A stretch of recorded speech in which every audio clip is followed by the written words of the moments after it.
नमस्कार विद्यार्थियों, स्वागत है सभी का केडी ऑनलाइन क्लासेज के यूट्यूब चैनल पर।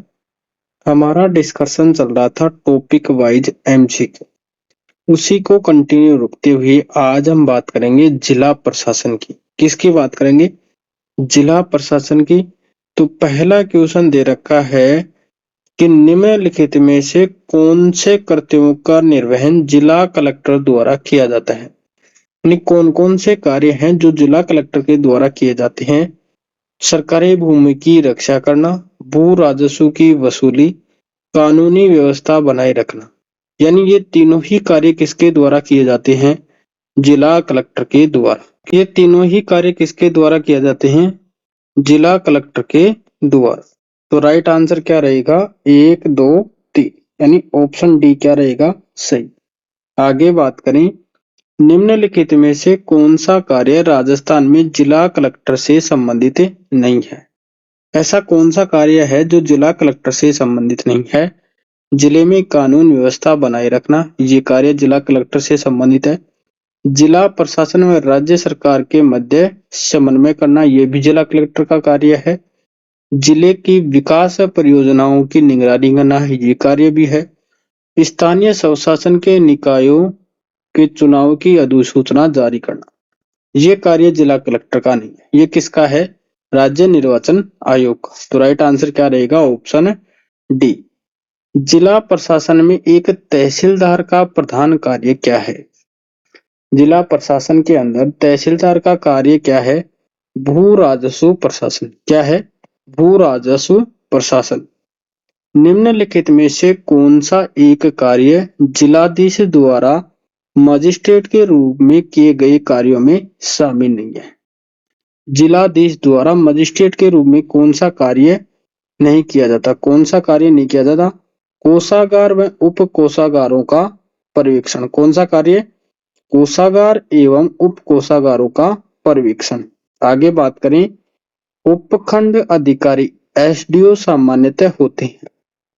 तो एसडीओ है वो सामान्यतः किस सेवा के अधिकारी होते हैं? राज्य प्रशासनिक सेवा के अधिकारी। तो राज्य प्रशासनिक सेवा के अधिकारी होते हैं। राज्य प्रशासन में जिलाधीश का प्रथम उच्च अधिकारी होता है। तो राज्य प्रशासन में जिलाधीश का प्रथम उच्च अधिकारी कौन होता है? ये होता है संभागीय आयुक्त। कौन होता है? संभागीय आयुक्त।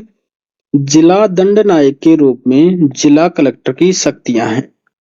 कानून में व्यवस्था बनाए रखना, ये भी जिला कलेक्टर की शक्तियां हैं। पुलिस पर नियंत्रण रखना, ये भी जिला कलेक्टर की शक्तियां हैं।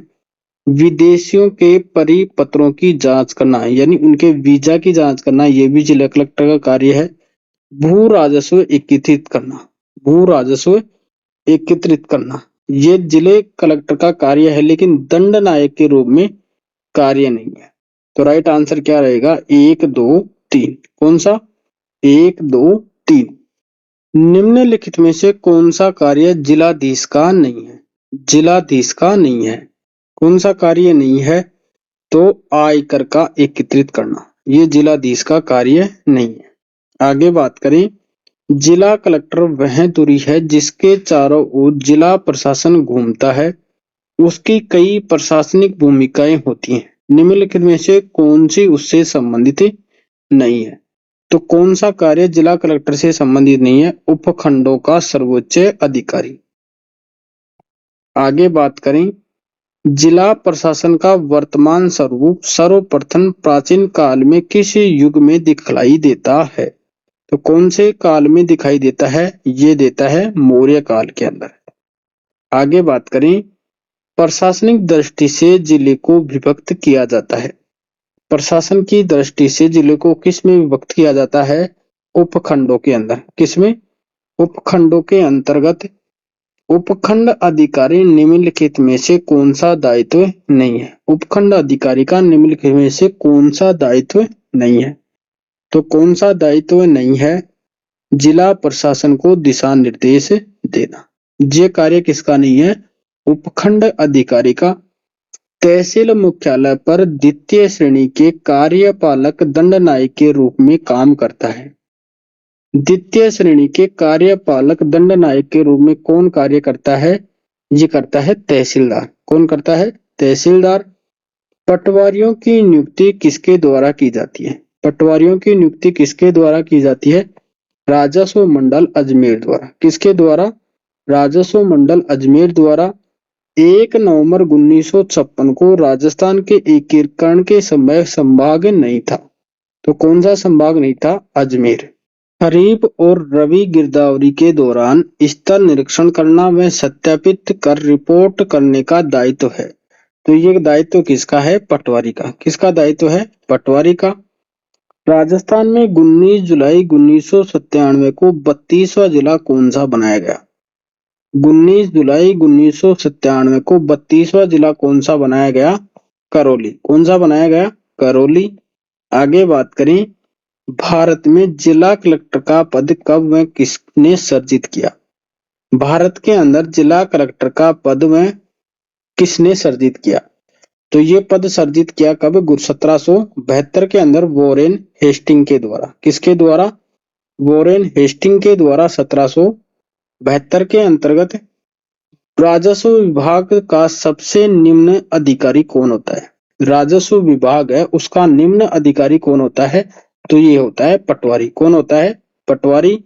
अगला बिंदु है जिला स्तर पर न्यायिक ढांचा। जिला स्तरीय न्यायालय की स्थापना की जाती है। जिला स्तरीय न्यायालय की स्थापना कहाँ की जाती है? जिले के अंदर। कहाँ की जाती है? जिले के अंदर। विवाह संबंधी मुकदमे सुने जाते हैं।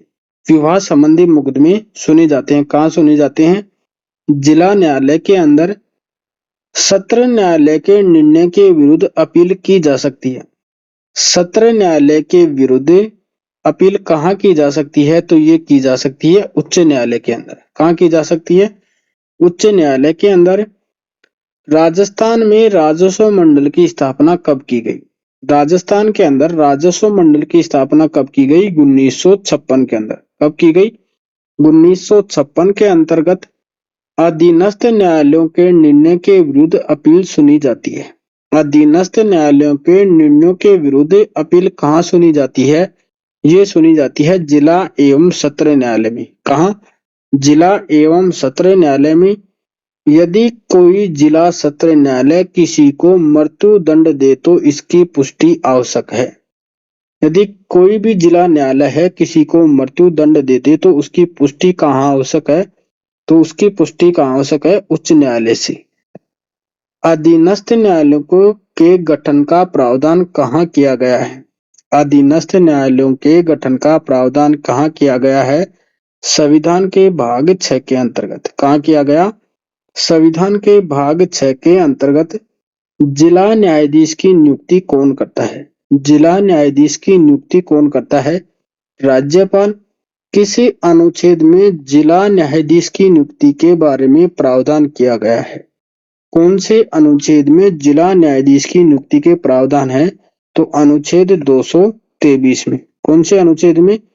233 के अंतर्गत। लास्ट बिंदु है सूचना का अधिकार अधिनियम। क्वेश्चन है कि राज्य सूचना आयोग अपनी वार्षिक रिपोर्ट किसको प्रस्तुत करता है? राज्य सूचना आयोग है वो अपनी रिपोर्ट किसको प्रस्तुत करता है? वो करता है राज्य सरकार को। किसको? राज्य सरकार को। राज्य के मुख्य सूचना आयुक्त व अन्य सूचना आयुक्तों की नियुक्ति किसके द्वारा की जाती है? जो राज्य का मुख्य सूचना आयुक्त होता है और उसके साथ जो अन्य आयुक्त होते हैं उनकी नियुक्ति कौन करता है? तो राज्य का राज्यपाल। कौन करता है? उस राज्य का राज्यपाल। राज्य सूचना आयोग के निर्णय के विरुद्ध अपील कहाँ की जा सकती है? राज्य सूचना आयोग के जो निर्णय हैं उनके विरुद्ध अपील कहाँ की जा सकती है? तो ये की जा सकती है उच्च न्यायालय में और उच्चतम न्यायालय में, यानी दोनों जगह की जा सकती है। राज्य में मुख्य सूचना आयुक्त व अन्य आयुक्तों का कार्यकाल होता है। मुख्य सूचना आयुक्त और अन्य आयुक्तों का कार्यकाल कितना होता है? 5 वर्ष या 65 वर्ष। कितना? 5 वर्ष या 65 वर्ष। राज्य के मुख्य सूचना आयुक्त व अन्य आयुक्तों को किसके द्वारा हटाया जाता है? सूचना आयुक्त और अन्य आयुक्तों को किसके द्वारा हटाया जाता है? राज्यपाल द्वारा। किसके द्वारा? राज्यपाल के द्वारा। राज्य सूचना आयोग के संदर्भ में सत्य कथन है। राज्य सूचना आयोग के बारे में सत्य कथन है। इसमें एक मुख्य सूचना आयुक्त व 10 अन्य सूचना आयुक्त होते हैं। कथन सही है। इनको प्राप्त होने वाले वेतन भत्ते केंद्र सरकार द्वारा निर्धारित होते हैं। कथन सही है। साबित कदाचार व कार्य अक्षमता के आधार पर राज्यपाल इन्हें पद मुक्त कर सकता है। कथन सही है। तो राइट आंसर क्या रहेगा? उपयुक्त सभी। राज्य सूचना आयोग किस विभाग के अधीन कार्य करता है? राज्य सूचना आयोग है वो किसके अधीन कार्य करता है? ये करता है कार्मिक एवं प्रशिक्षण विभाग के अधीन कार्य। राज्य सूचना आयुक्त की नियुक्ति के संदर्भ में बनाई गई समिति में कौन शामिल नहीं होता? प्रदेश का मुख्यमंत्री, प्रदेश का राज्यपाल, विपक्ष का नेता, कैबिनेट मंत्री। तो सूचना आयुक्त होता है उसकी नियुक्ति बनाई जाती है। उस समिति में कौन शामिल नहीं होता? प्रदेश का राज्यपाल। मुख्यमंत्री शामिल होता है, विपक्ष का नेता और कैबिनेट मंत्री। राज्य सूचना आयोग के निर्णय के विरुद्ध अपील कहाँ नहीं की जा सकती? राज्य सूचना आयोग है उसके निर्णय के विरुद्ध अपील कहाँ नहीं की जा सकती? तो राष्ट्रीय सूचना आयोग के पास। कहाँ नहीं की जा सकती? राष्ट्रीय सूचना आयोग के पास। और जो राज्य सूचना आयोग के निर्णय के विरुद्ध अपील कहाँ कहाँ की जा सकती है? उच्च न्यायालय और उच्चतम न्यायालय। राज्य के मुख्य सूचना आयुक्त कौन है? राज्य के मुख्य सूचना आयुक्त कौन है? मोहनलाल लाठर। कौन है? मोहनलाल लाठर। राज्य सूचना आयोग का गठन कब हुआ? राज्य सूचना आयोग का गठन कब हुआ? ये हुआ 18 अप्रैल 2006 को। कब हुआ? 18 अप्रैल 2006 को। भारत की संसद द्वारा अधिनियमित किए जाने के बाद सूचना का अधिकार अधिनियम का शुभारंभ कब हुआ?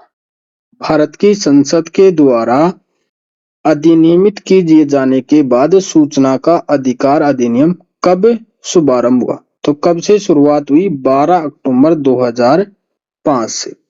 लास्ट क्वेश्चन की बात करें, निम्नलिखित में से कौन सा एक राज्य मुख्य सूचना आयुक्त व राज्य सूचना आयुक्त की नियुक्ति के लिए गठित समिति का सदस्य नहीं होता? मुख्यमंत्री, राज्य विधानसभा का विपक्ष का नेता, उच्च न्यायालय का एक न्यायाधीश, मुख्यमंत्री द्वारा एक मंत्री। तो जो राज्य का उच्च न्यायालय है उसका एक मुख्य न्यायाधीश शामिल नहीं होता। मुख्यमंत्री भी शामिल होता है, राज्य विधानसभा का विपक्ष का नेता और एक मंत्री, कैबिनेट मंत्री शामिल होता है। किसी के साथ हमारी पॉलिटिक वाली जो टॉपिक वाली श्रृंखला थी वो समाप्त होती है। इसके आगे हम बात करेंगे राजस्थान के इतिहास के क्वेश्चनों की। तब तक के लिए धन्यवाद दोस्तों। जय हिंद।